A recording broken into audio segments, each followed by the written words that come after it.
ಈಗಾಗಲೇ ಮಾನ್ಯ ಮುಖ್ಯಮಂತ್ರಿ ಅವರು ಮಾನ್ಯ ಡಿ ಕೆ ಶಿವಕುಮಾರ್ ಅವರು ದೂರವಾಣಿ ಮುಖಾಂತರ ಒಂದು ಕರೆಯನ್ನು ಮಾಡಿ 4 ಗಂಟೆಗೆ ರಾಜ್ಭವನ್ ಬರಬೇಕು ಅಂತ ಇಲ್ಲ, ನಮ್ಮ ಕೈಯಲ್ಲಿ ಇಲ್ಲ. ಇದು ಮಾನ್ಯ ಮುಖ್ಯಮಂತ್ರಿಯವರು ಹೌದು, ಹಾಗೂ ಮಾನ್ಯ ಮಾಜಿ ಉಪಮುಖ್ಯಮಂತ್ರಿ ಅವರು ದೂರವಾಣಿ ಮುಖಾಂತರ ಅವರು ಬಹುಶಃ ಮಾತಾಡಿದ್ದಾರೆ, ಭೇಟಿಯಾಗಿದ್ದಾರೆ. ನಮಗೆ ದೂರವಾಣಿ ಮುಖಾಂತರ ಕರೆಯನ್ನು ಮಾಡಿದ್ದಾರೆ. ಈಗ ಒಂದು 5 ನಿಮಿಷ ಹಿಂದೆ 5 ನಿಮಿಷ ಹಿಂದೆ ಅಲ್ಲ, ಬಹಳ ಸಂತೋಷ ಅನಿಸ್ತಾ ಇದೆ. ಇಂತಹ ಒಂದು ಸಂದರ್ಭದಲ್ಲಿ ನಮ್ಮ ದಿವಂಗತ ಧರಮ್ ಸಿಂಗ್ ಸಾಹೇಬ್ರನ್ನು ನಮ್ಮೆಲ್ಲ ಕುಟುಂಬದವರು ನಾವೆಲ್ಲರೂ ಕೂಡ ನಾವು ನೆನೆಸ್ತಾ ಇದ್ದೀವಿ. ಹಾಗೂ ಎಲ್ಲ ನಮ್ಮ ಪಕ್ಷದ ನಮ್ಮ ಸನ್ಮಾನ್ಯ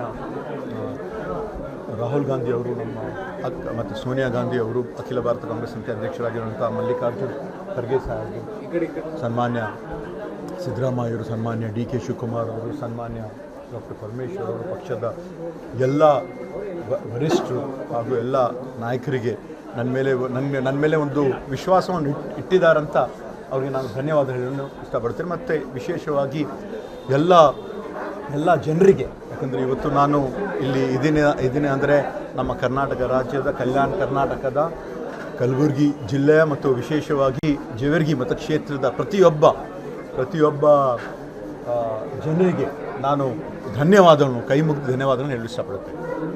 ನಿರೀಕ್ಷೆ ಇತ್ತ ಸರ್, ತಮಗೆ ಸಿಗುತ್ತೆ ಅನ್ನೋ ವಿಶ್ವಾಸ ಇತ್ತ? ಇಲ್ಲ, ಒಂದು ನಿರೀಕ್ಷೆ ಇತ್ತು. 2023 ಕೂಡ ತಪ್ಪಿತು, 2018 ತಪ್ಪಿತು. ಆದರೆ ಯಾವಾಗಲೂ ಕೂಡ ಒಂದು ನಮ್ಮ ತಂದೆಯವರು ಹೇಳಿದ್ದಾರೆ, politics is a waiting game, ಒಂದು ತಾಳ್ಮೆಯಿಂದ ಇರಬೇಕಂತ ಹೇಳಿದ್ದಾರೆ. ಅದನ್ನು ಅವ್ರು ಹೇಳ್ತಕ್ಕಂಥ ಒಂದು ಹೆಜ್ಜೆಯಲ್ಲಿ ಹೋಗೋಕ್ಕೆ ನಾನು ಪ್ರಯತ್ನ ಮಾಡ್ತೀನಿ.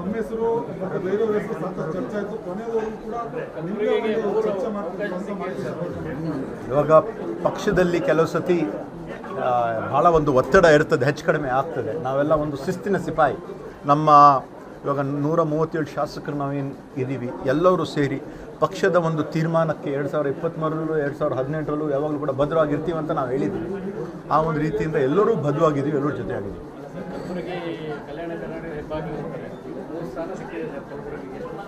ಹೌದು, ಇಲ್ಲ, ಕೆಲವು ಸತಿ 6 ಜನನೂ ಕೂಡ ಮಂತ್ರಿ ಸ್ಥಾನವನ್ನು ತಗೊಂಡಿದ್ದಾರೆ.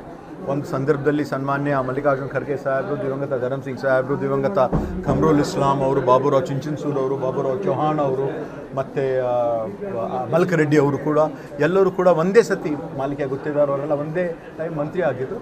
ಸೊ ನಮ್ಮ ದೊಡ್ಡ ಜಿಲ್ಲೆ ಇರುವ ಕಾರಣದಿಂದ ಹೆಚ್ಚಿನ ಮತ್ತೆ ಹೆಡ್ ಕ್ವಾರ್ಟರ್ ಆಗಿದೆ, ಕಲ್ಯಾಣ ಕರ್ನಾಟಕದ ಹೆಡ್ ಕ್ವಾರ್ಟರ್ ಆಗಿದೆ. ಆ ಒಂದು ಕಾರಣಕ್ಕಾಗಿ 3 ಸ್ಥಾನ ಕೊಡ್ತಕ್ಕಂಥ ಒಂದು ತೀರ್ಮಾನ ಮಾಡಿದ್ದಾರೆ. ಅವರಿಗೆ ಎಲ್ಲರಿಗೂ ನಾನು ಧನ್ಯವಾದವನ್ನು ಹೇಳ್ತೀನಿ.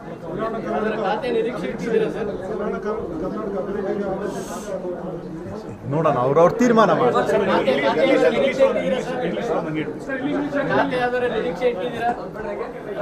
ನೋಡೋಣ, ಅವ್ರು ಏನು ಜವಾಬ್ದಾರಿ ಕೊಡ್ತಾರೆ ಅದನ್ನು ನಾವು ನಿಭಾಯಿಸ್ತೀವಿ.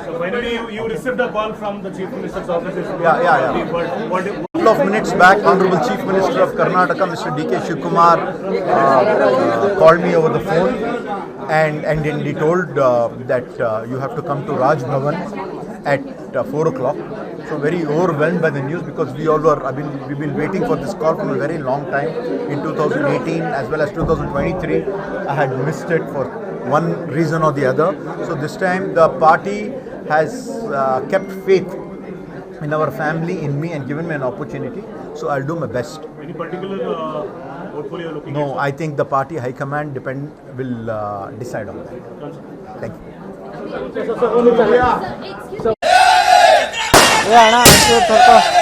Hello.